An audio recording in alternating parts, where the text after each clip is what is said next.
Audio Jungle.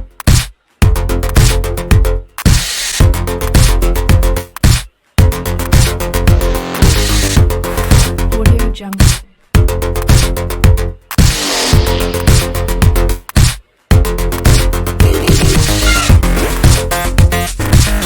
Audio Jungle.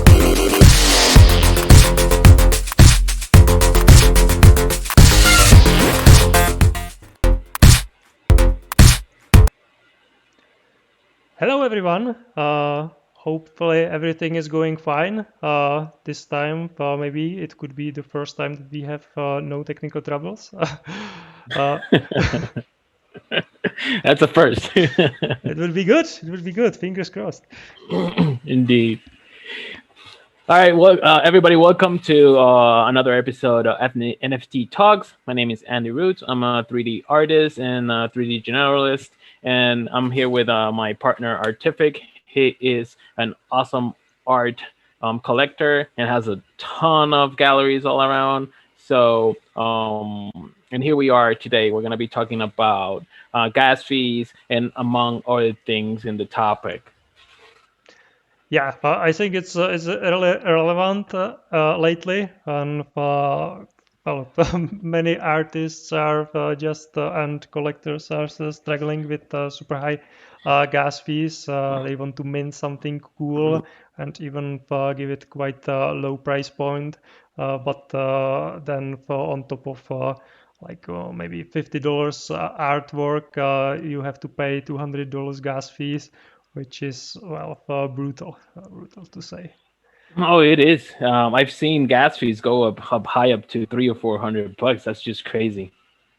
Yeah, that's insane. Yeah, and then of course, as a collector or even as fellow artists that would like to collect some art, it's quite hard to do that. So yeah, do you see some options that maybe artists can go for, or is it just well, this is what we have and we have to deal with it? Well, to be honest, I think there's a couple websites that have lower gas fees depending on what you use to do your ETH transfer, for example. Like I know MetaMask is one of the most used ones, and it has, um, I would say it's like a bug where it just doesn't calculate gas fees correctly. And there's a way that you can do it manually. And we can post a link later. I know there's a person online, a YouTuber, that does a tutorial on it. And he lowers like $120 in gas fees. He lowers them to like 10 or $3, something like that. So Oh, that's good.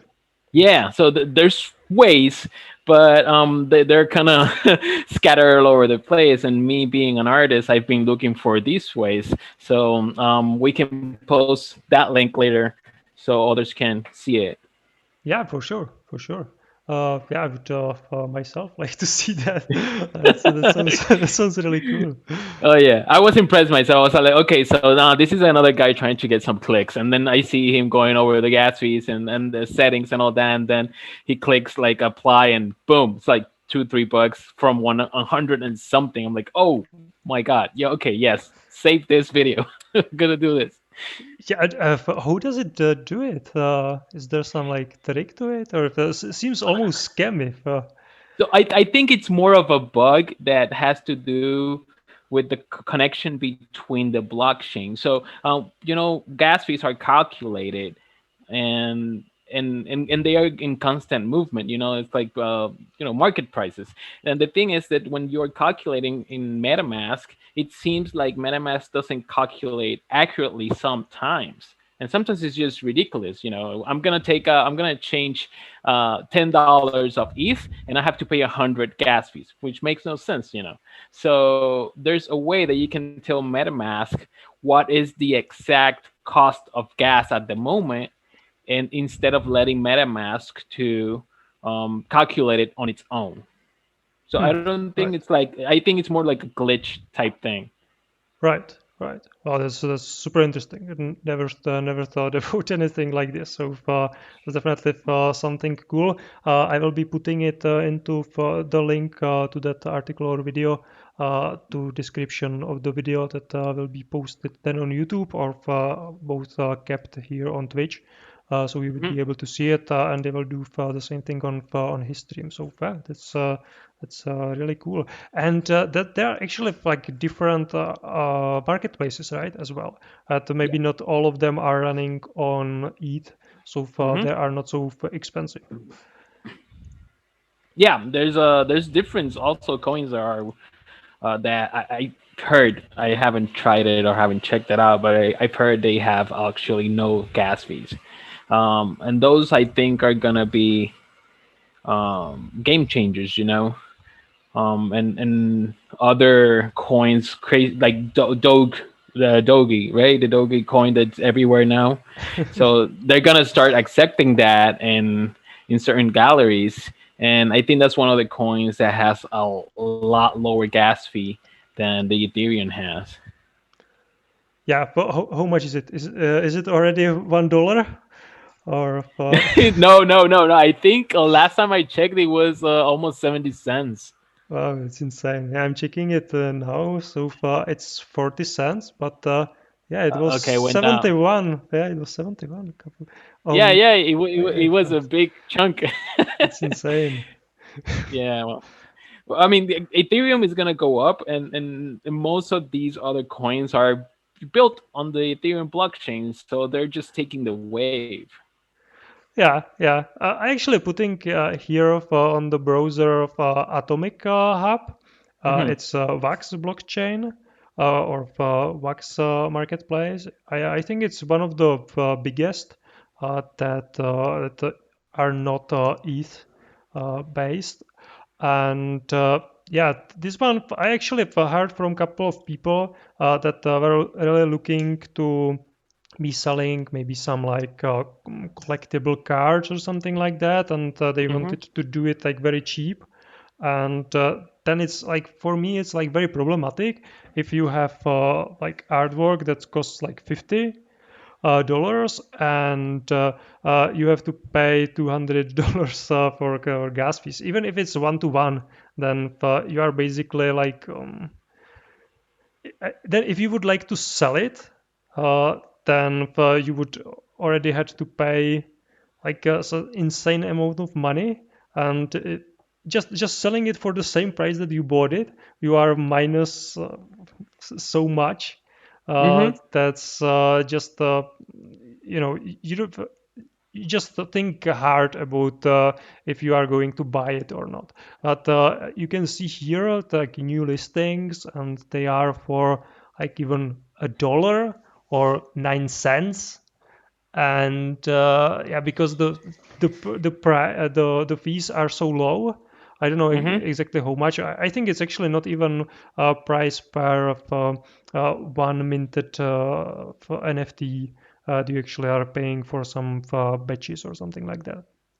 So Okay. so then you can sell the piece for $1 and still make a profit, and it can be still interesting for the collectors to collect something like that, because well, there could be active secondary market even if it's selling for just 50 cents. Oh yeah, I totally agree. And now that you mentioned that, I was thinking the other day that due to the gas fees going skyrocketing, going to the moon and go crazy, we are getting like a stall on the wave of the NFTs, and you're getting people that have enough income or have sold NFTs previously due to the lower gas fees that they can still mint. But then you have the newest artists that are trying to get into the game and they can't go in because first a lot of these artists they are not into the crypto world. They don't have Ethereums, they don't have Bitcoins or any of the other coins just laying around to use them. And they don't know how to navigate the markets, do the exchange, going into the Uniswap or the Pancake Swap or the other swaps just to Yeah. get the coin they need to mint. Yeah. And then as you learn that you need to spend a couple of hundreds of dollars just to be able to mint something that no one is going to buy for quite a long time. Yeah, it's Yeah.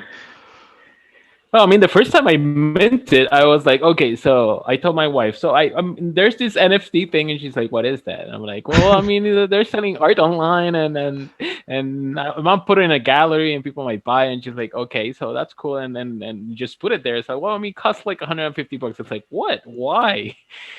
It's like, well, I don't know why. I just know somebody needs to charge me money to put these on, and it took me like a week or two to mint the first ones, and they haven't sold. So I feel what a lot of people are feeling, that they might get scared of starting off, and I would tell them that don't be scared. I mean, it's something that it eventually, if you keep at it, it'll it'll sell at some point. Because the thing about NFTs, from what I've learned, is the more you do, the more exposure you get, and the more value you are putting out there is what gives value to your work. Hmm. Yeah, that's actually what we talked about on the exhibitions with Sebastian on Tuesday. That uh, one thing is if you are starting, but the second thing is if you are already in the market, you have some NFTs that are minted, and then you think about if you should put more, or nowadays like a lot of people, because there are a lot more artists than collectors, then of course there will be Hmm. artists that are not selling, even maybe if the artists are really good, because yeah, it's also about getting noticed, and yeah, it's just not easy thing to do, to sell the art. So for yeah, the question for many people is should I mint more and increase the supply, in the same time keep the demand zero? So is it good idea to do it, and then you bring the high gas fees into the equation? So Hmm. it's really difficult uh, for everyone to make decisions like this. Oh, it is really hard for sure.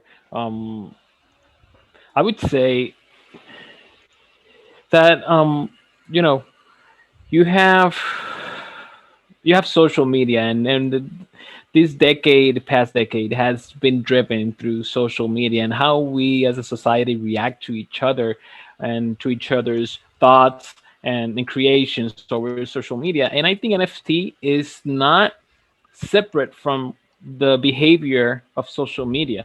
So you take, for example, somebody who wants to be an influencer, wants to get a bunch of likes and a bunch of shares, and people notice you. You have to actually be, you have to create content. There's something that it's not like, okay, so I won't post this and people just buy it because everybody's buying NFTs now. So I'm just gonna drop everything I have on a file here and just do it. I did that. I drop whatever I found and just put it there. And I know a lot of people have done this with the hopes that it would just sell just because. And during this whole time working with the NFT jacks and the avatars and all these other things, and then people I've been meeting, it's more of the content that you push. Your NFT has to have a story. It needs something to give it weight and value. So I would say, just don't just mint to be out there. Mint um, knowingly, and put thought into your NFT. Make people see the vision that you have. And if you didn't have a vision when you minted it, I don't think it's ever gonna sell.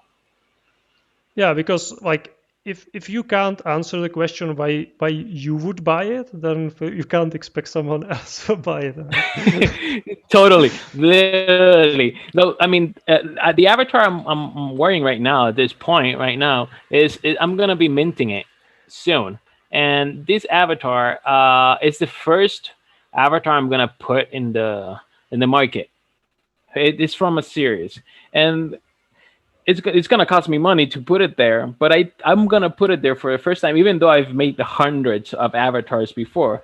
This one has a story behind it. I've took the time to think, who are these avatars? Who are they gonna be for the investor? what story does it have behind? What can I give the investor and in terms of value that they're gonna see the vision that I see when I'm gonna mint it, and that's something that took time to understand. You have to give value and put value out there. It's important. Yeah. It's with some NFTs it could be for utility, for like with avatars that you can wear, Hmm. and they have some sort of story.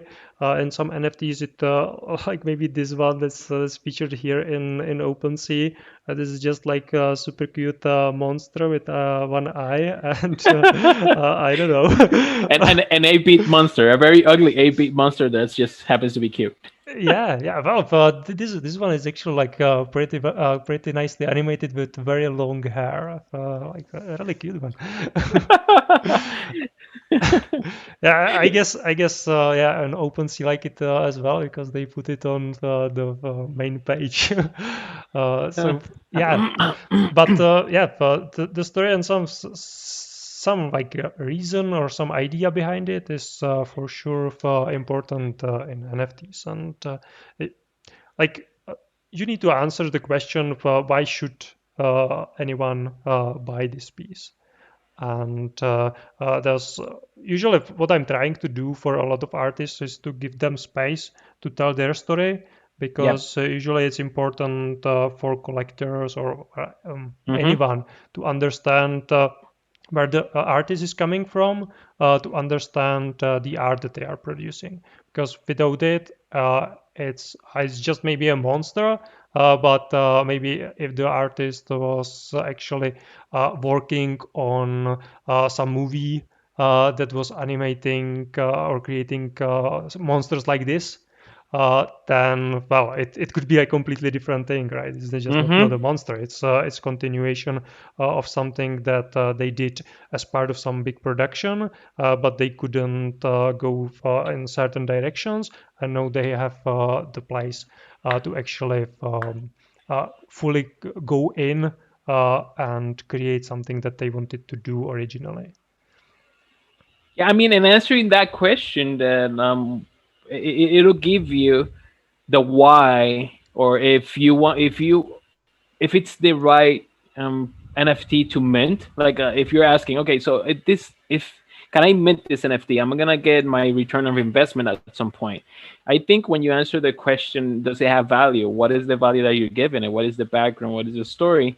The gas fee starts to feel more as an investment rather than a cost. Yeah, absolutely. And I think like a good example probably is what Sebastian actually did. So I will put his Roxos here. I don't know if you saw them, Yeah, Andy. yeah, the one that dances. Yeah. And it's actually quite weird in a way. Yeah, this one dances with an axe. Mm.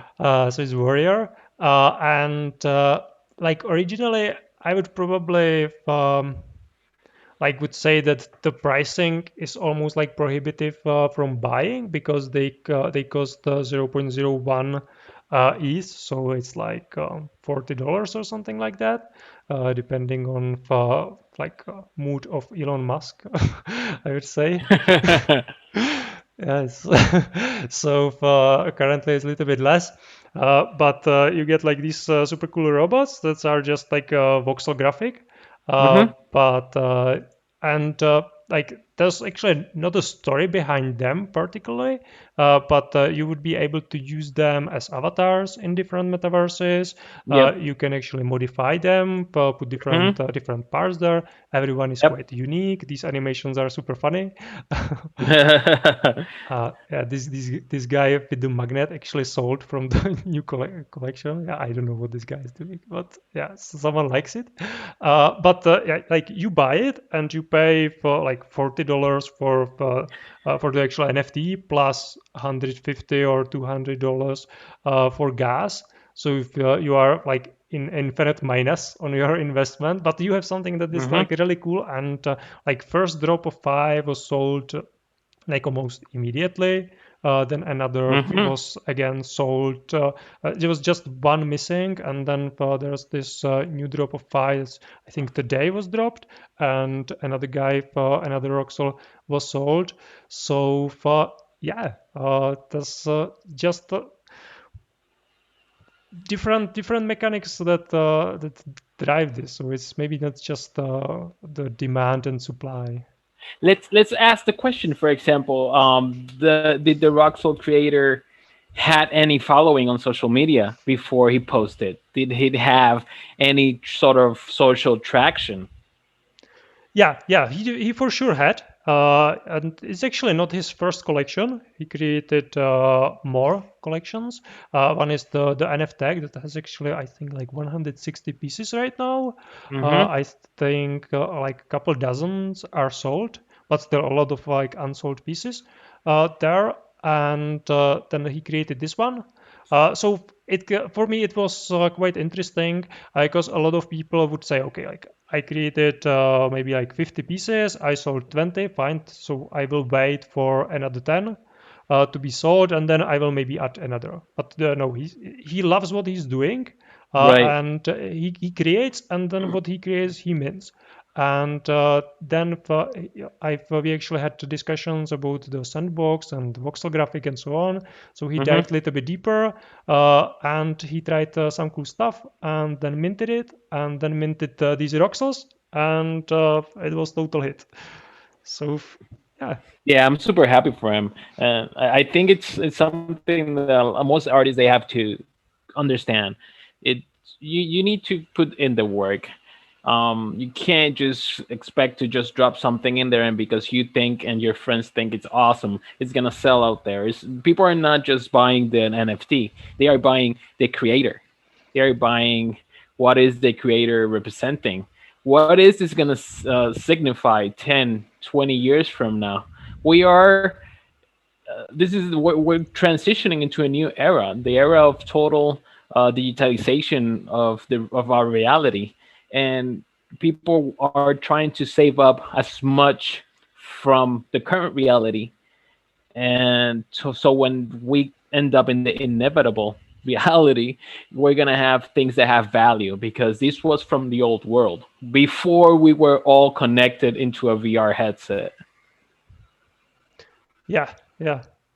And actually, right now, if you don't mind, I would like to take it in a little bit different direction, Yeah. and that's about this like a proof of attendance protocol, this sort of other community building NFTs, Mm-hmm. which I think goes quite closely with the gas prices, because like it would be pretty cool if I could maybe for each viewer right now give them some sort of NFT, like, or if someone makes some clever comment, I could just okay, this is really cool. Here you go, and you have some clever comment NFT or something like that for NFTalks podcast. And Right. but if you have to pay $200 just to mint it and send it, then it sort of prohibitive. But with this proof of attendance protocol, that's actually using DAI network. Uh, it's Mm-hmm. uh, it's free, or well, someone has to pay a little bit for the processing, but it's not the person that actually mints and claims the token.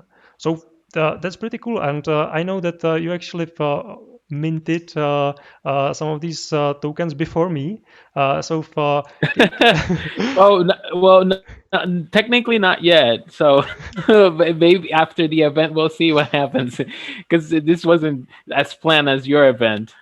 yeah, But yeah, but you got popes are the awesome. your list of like these URLs to claim before me. So Yeah, I put the finger in there before you. Yeah. yeah, this is cool. I was registering for mine, and I saw Yacht Club opening. Oh, okay. So Andy is going in. So that's cool. So can you tell a little bit about that?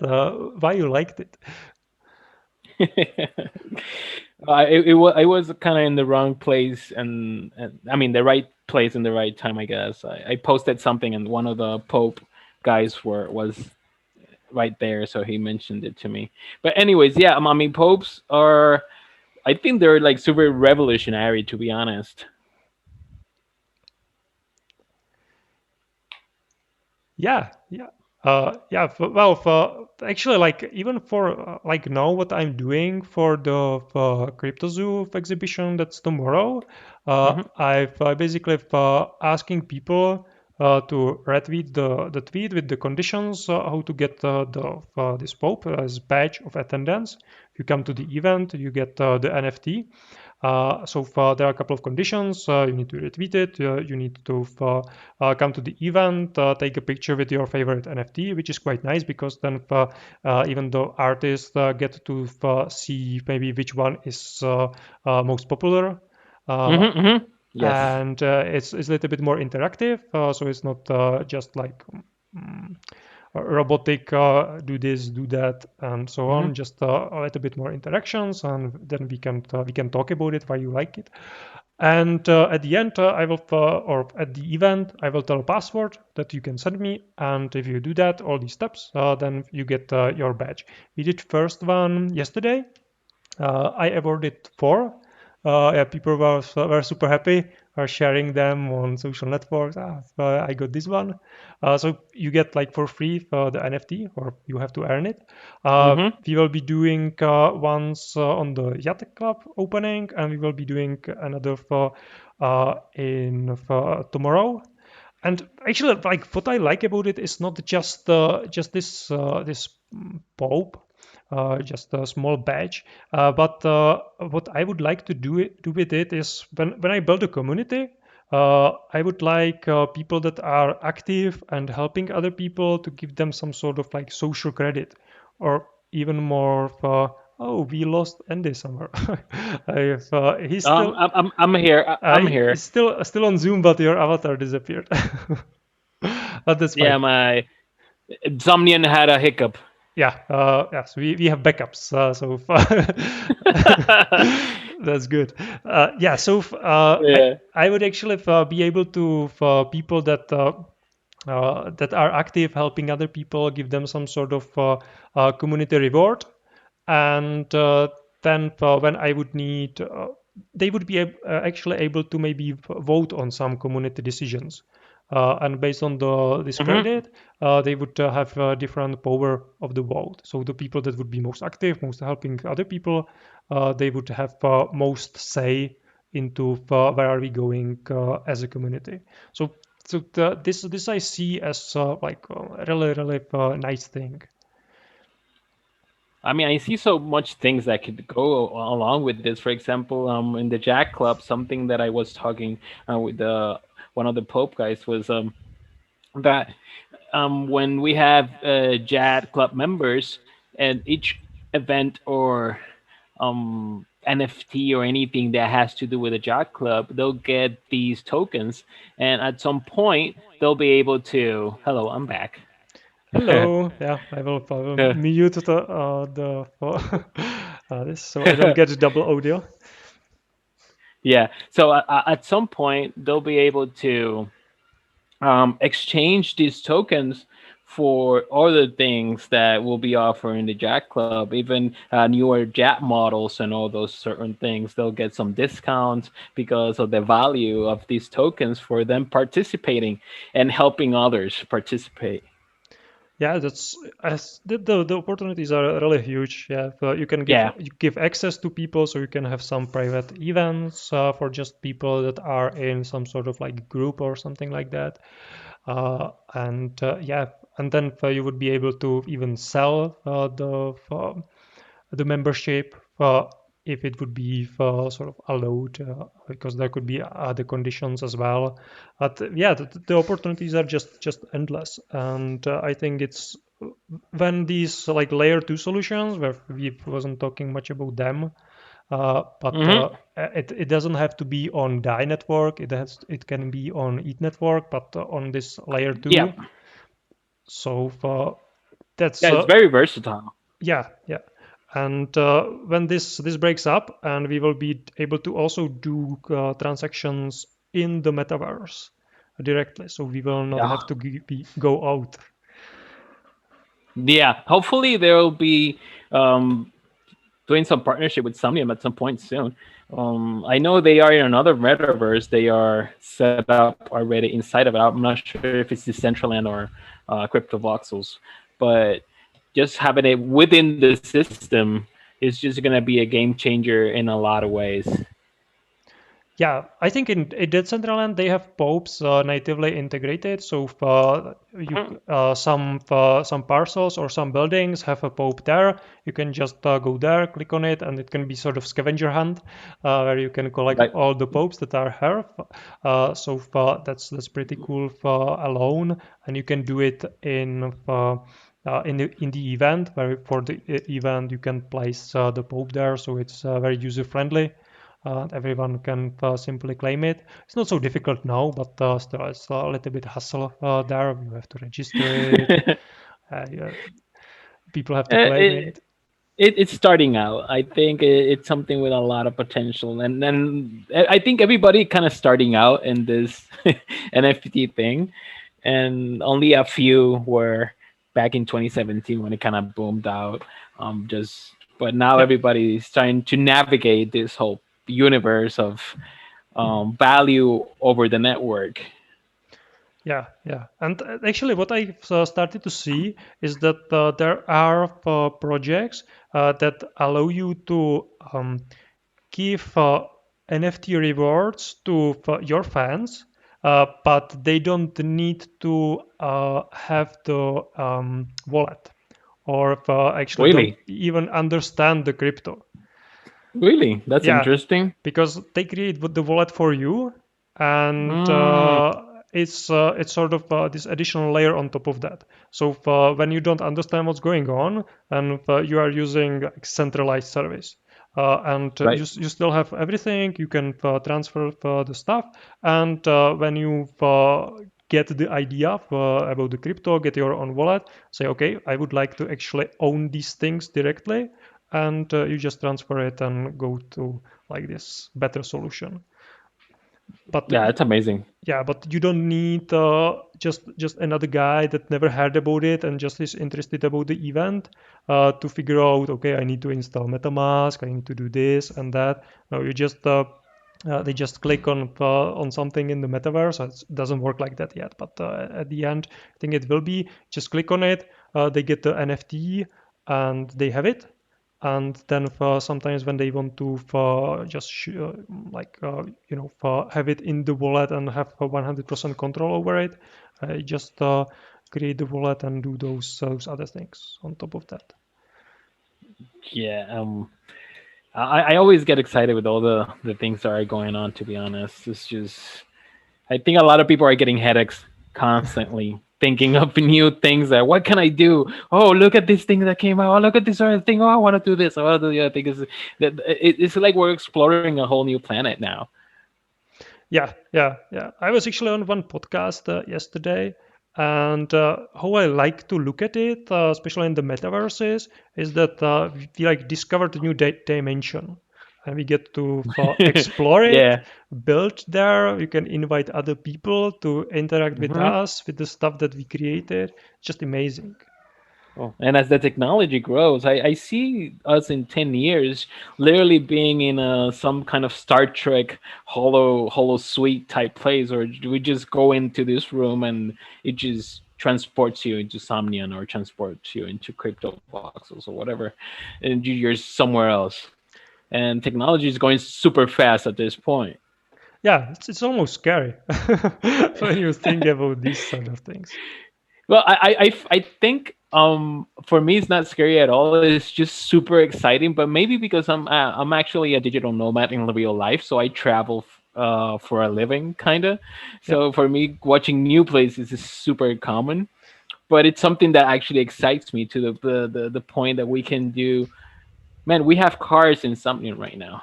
We could have boats, we could have airplanes, we could have air balloons. We could do so much things that ordinary people can't just pick up and leave to travel to another country just like that because they have a job, they have family, they have these sort of things. But in the metaverse, that's all right there for you to just grab it. Yeah. Some people call it fake word. I don't know. It feels pretty real to me. Give it some time. Give it some time. I mean, they're coming out with a new VR every 6 months. So Yeah, I would, yeah. yeah, I would say just give it a little time. They're up to 90, is it 90 frames per second? That's this is like that's more than movies. Well, I think actually they are on 120 on Well, some. well, well, look at that. Yeah. So I think Quest 2, which is the wireless one, it's like 90 or something. That's impressive still. It's Yeah, yeah, wireless. You can walk around with those things. yeah. That's cool. That's cool. Okay, yeah, I think we run out of time for when I'm checking it. We are actually a little bit over, so we probably just leave it here and For continue sure. next time. Yeah, I guess it was a fun topic. For sure, for sure. Well, Artific, thank you again, man, for the show, and I'll see you guys next week. And for those of you that are gonna be around Somnian, we have an event later on today at 2300 hours CEST. Is gonna be the opening of the Yak Club, the first Jack Club in any metaverse. So it's gonna be super interesting. And if you are one of those NFT savvy people and want to know more about it, just hop in. We're just gonna have a nice open house, nice DJ, and have a nice talk about the future of NFT and exploration. Yeah, yeah. Looking forward to that one. And there's a zoo opening in the same place tomorrow, so a lot of stuff coming your way. Indeed, we're gonna be live, right? Yeah, of course. Always, always. All right. Always. Well, see you guys next on the next NFT talks. See you. Have a nice day. Bye. Bye.